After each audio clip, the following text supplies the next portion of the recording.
Pernah denger nggak sih soal money glitch di dunia nyata? Semacam celah atau cara pintas biar bisa kaya mendadak lewat media sosial.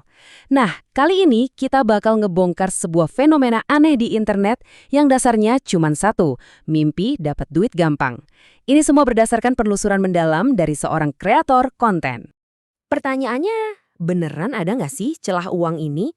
Sebuah jalan pintas buat dapat penghasilan instan dari platform kayak YouTube? Ternyata, keinginan inilah yang jadi bahan bakar buat sebuah tren yang, seperti yang bakal kita lihat bareng-bareng, dampaknya itu jauh lebih besar dari yang kita bayangin. Oke, ini dia agenda kita. Kita mulai dari godaan money glitch itu sendiri, terus kita nyelam ke realita di balik mimpi AdSense. Abis itu, kita lihat langsung gimana konten sampah ini merajalela. Kita bedah juga apa bedanya nilai sama sekedar banyak-banyakan konten. Dan di akhir, kita bahas kenapa semua ini ujung-ujungnya cuma jadi polusi internet doang. Oke, perjalanan kita mulai dari sini ya. Semuanya berawal waktu kreator sumber kita ini nemuin sebuah dunia yang tersembunyi. Sebuah komunitas online di mana orang-orang ngejar duit dari internet dengan cara yang ya bisa dibilang nggak biasa. Tempatnya di mana? Di sebuah grup Facebook yang namanya YouTubers Pemula Indonesia. Kalau dilihat dari luar sih kelihatannya ini komunitas yang positif ya. Tempat buat calon YouTuber saling dukung, saling belajar. Tapi, pas diselami lebih dalam, yang ditemuin justru sekumpulan orang yang super try hard buat dapat cuan dari AdSense YouTube. Masalahnya, usaha mereka yang luar biasa gede itu sering banget nggak sebanding sama hasil yang didapat.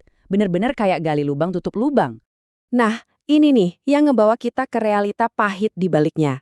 Ada sebuah kesalahpahaman yang fundamental banget soal duit, yang akhirnya ngegiring para kreator pemula ini ke jalan yang keliru.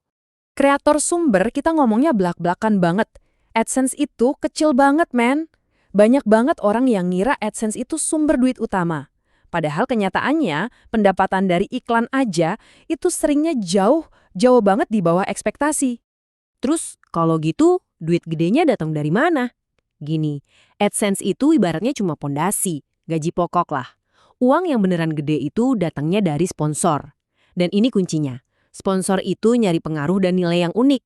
Sesuatu yang jelas nggak bakal mereka temuin di konten hasil repost yang dibikin asal-asalan. Sekarang, kita masuk ke inti masalahnya. Kita bakal lihat contoh-contoh nyata dari konten sampah yang lahir dari ngejar money glitch yang salah kaprah ini. Siap-siap ya, soalnya kontennya ini bener-bener aneh. Jadi, ada salah satu anggota grup yang ngeluh videonya sepi. Pas dicek judulnya apa coba? Upin Ipin jadi Venom. Iya, beneran. Kontennya sering banget dibikin pakai AI dan hasilnya, ya gitu deh. Dan ini bukan satu-satunya, ada lagi. Upin Ipin dikejar hiu. Polanya sama semua. Judulnya aneh, nggak ada cerita atau kreativitas sama sekali, cuma berharap ada yang nggak sengaja ngeklik. Satu lagi nih, Upin Ipin disiram dari belakang.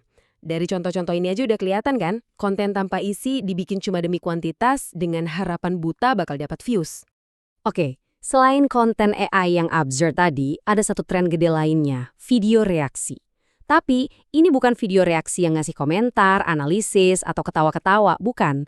Ini cuma video orang nempelin mukanya di pojokan layar pakai efek green screen sambil berekspresi tanpa suara. Udah, gitu doang. Seberapa gede tren ini? Coba lihat angka ini deh. Menurut sumber kita, ada 216 juta video YouTube Shorts yang dibuat pakai fitur beginian. Itu angka yang gila banget. Ini nunjukin betapa masifnya volume konten kayak gini yang menuhin platform. Nah, dari semua contoh tadi, muncul satu pertanyaan yang paling penting. Apa sih yang sebenarnya misahin antara konten yang punya makna sama konten yang cuma jadi sampah digital? Disinilah kita ngebahas sebuah konsep kunci. Konsep itu adalah transformasi. Gampangnya gini, transformasi itu adalah saat kita nambahin sesuatu yang baru. Entah itu wawasan, komentar, atau sudut pandang kita yang unik ke sebuah konten yang udah ada. Inilah beda tipis antara menciptakan sesuatu yang baru sama sekedar menyalin.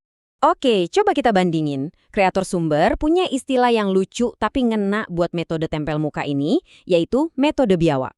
Kenapa biawak? Simple aja.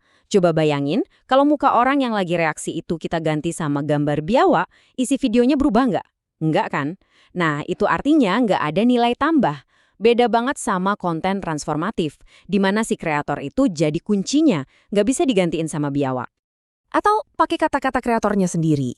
Kalau cuma nyolong konten dan tempel muka, yang nggak ada effortnya, nggak ada transformasi, nggak ada nilai baru. Itu bukan berkarya, itu jatuhnya cuma menjiplak. Sesederhana itu. Nah, ini ngebawa kita ke babak akhir. Apa sih konsekuensi jangka panjangnya? Apa dampak dari produksi sampah digital dalam skala masif kayak gini buat kita semua, para pengguna internet? Metafora yang dipakai sama kreator sumber kita ini nusuk banget. Menurut dia, semua konten tanpa nilai ini pada akhirnya cuma jadi polusi internet. Mereka menuh-menuhin ruang, tapi nggak ngasih kontribusi apa-apa, cuma bikin berisik. Tren ini juga ternyata sejalan sama sebuah gagasan yang lebih gede dan agak seram, teori internet mati. Idenya adalah, jangan-jangan sebagian besar internet yang kita pakai sekarang ini udah nggak lagi diisi sama manusia asli, tapi sama bot dan AI yang kerjaannya cuma daur ulang konten. Yang ujung-ujungnya ngerusak pengalaman kita semua pas lagi online. Jadi kesimpulan dari semua analisis ini sebenarnya udah jelas banget. Cara-cara kayak gini itu bukan jalan menuju sukses. Malah sebaliknya, ini ngerusak kualitas internet buat semua orang, ngebuang-buang sumber daya server, dan yang paling parah, ini tuh benar-benar ngebuang waktu si pembuatnya sendiri. Sebagai penutup, kreator sumber kita ngasih satu nasihat yang tajam banget. Dia bilang, daripada buang-buang waktu bikin konten polutif kayak gini, mending balik ke dunia nyata dan jualan es teh di pinggir jalan. Itu jauh lebih menguntungkan. Dan ini ninggalin kita semua dengan satu pertanyaan buat direnungin. Apakah janji konten online yang mudah itu sepadan dengan biayanya? Yaitu sebuah internet yang makin tercemar, makin gak terasa manusiawi, dan makin bising. Sesuatu yang kita semua, baik sebagai penikmat maupun pembuat konten, kayaknya perlu pikirin baik-baik.